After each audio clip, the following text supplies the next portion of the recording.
বন্ধুরা, এই কালো মেয়েটি ছিল তাদের রাজ্যের রাজার একমাত্র মেয়ে। মেয়েটি কালো হওয়ার কারণে তাকে কেউ বিয়ে করত না, এমনকি তাদের রাজ্যে তার বাবা মা ছাড়া তাকে কেউ পছন্দ করত না। তাকে সবাই ঘৃণা করার কারণে মেয়েটি অনেক কষ্ট পায়, এজন্য তার শরীরের যত্ন নেওয়া বন্ধ করে দেয়। একদিন একটি ছেলে বলে সে রাজার মেয়েকে বিয়ে করবে, তখন মেয়েটি খুশিতে আত্মহারা হয়ে যায়, কারণ আজকে প্রথম কেউ তাকে বিয়ে করতে চেয়েছে। এজন্য তার বাবা মা তাকে একটি পার্লারে নিয়ে আসে, যাতে তাকে সুন্দরভাবে সাজিয়ে দেয়া, আর ছেলেটি তাকে পছন্দ করে। আসলে যে ছেলেটি মেয়েটিকে বিয়ে করার জন্য রাজি হয়েছে, ছেলেটি ছিল তাদের দাসীর ছেলে।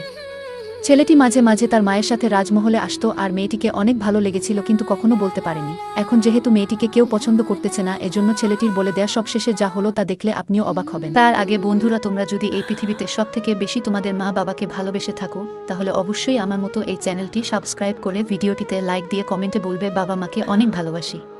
মেকআপ শেষ করার পর মেয়েটিকে মোটামুটি ভালোই লাগতেছিল। তো বন্ধুরা, দাসীর ছেলে জানার পর রাজা কি তার রাজকন্যার সাথে বিয়ে দিবে তা অবশ্যই কমেন্টে জানাবেন।